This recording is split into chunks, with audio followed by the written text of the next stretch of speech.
திரையுலக பொறுத்த வரைக்கும் நடிகர் சசிகுமார் அவர்கள் ஒரு தனித்துவமான நடிகராக இருக்கிறாரு. ஸோ இவருடைய கதை தேர்வு அப்படிங்கிறது மற்றவர்களை விட மிகவும் வித்தியாசமாகவே எப்போதுமே இருக்கும். ஸோ கடந்த மே 1ஆம் தேதி பார்த்தீங்கன்னா இவர் நடித்த திரைப்படமான டூரிஸ்ட் ஃபேமிலி அப்படிங்கிற ஒரு திரைப்படம் பார்த்தீங்கன்னா திரையரங்குகள்ல வெளியானது. இந்த திரைப்படத்தை பார்த்தீங்கன்னா அபிஷன் ஜீவந்த் அவர்கள் வந்துட்டு இயக்கம் பண்ணியிருந்தாரு. மேலும் இந்த திரைப்படத்துல சிம்ரன், யோகி பாபு, MS பாஸ்கர் போன்ற பல நடிகர்கள் பார்த்தீங்கன்னா நடிச்சிருந்தாங்க. இந்த திரைப்படத்துடைய கதைகளம் என்னவாக இருக்கு அப்படின்னு பாத்தீங்கன்னா சசிகுமார் அவர்கள் பாத்தீங்கன்னா இலங்கையை சேர்ந்த ஒரு நபர். அவர் பாத்தீங்கன்னா இலங்கையிலிருந்து தன்னுடைய குடும்பத்துடன் வறுமை காரணமாக, பொருளாதார சூழ்நிலை காரணமாக தமிழ்நாட்டுக்குள்ள சட்டவிரோதமாக வராங்க.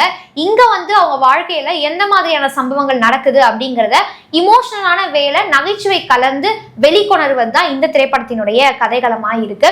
இந்த திரைப்படம் திரையரங்குகள்ல வெளியான அந்த நாள்ல இருந்தே பாத்தீங்கன்னா நல்ல நல்ல விமர்சனங்களை பெற்று வருது அப்படின்னே சொல்லலாம். அது மட்டும் இல்லாம சசிகுமார் அவர்களுக்கு பல நடிகர்கள் பாராட்டுகளும் தெரிவித்து வரார்கள். இது போன்ற ஒரு சூழ்நிலையை தான் ரிலீஸ் ஆன அந்த டேட்ல இருந்து இந்த திரைப்படம் பாத்தீங்கன்னா ரூபாய் 75 கோடி வசூலை வந்துட்டு ஈட்டி இருக்கிறது. இதனைத் தொடர்ந்து இந்த திரைப்படத்தினுடைய மற்றொரு அப்டேட் ஆனது நமக்கு வெளியாகிருக்கு.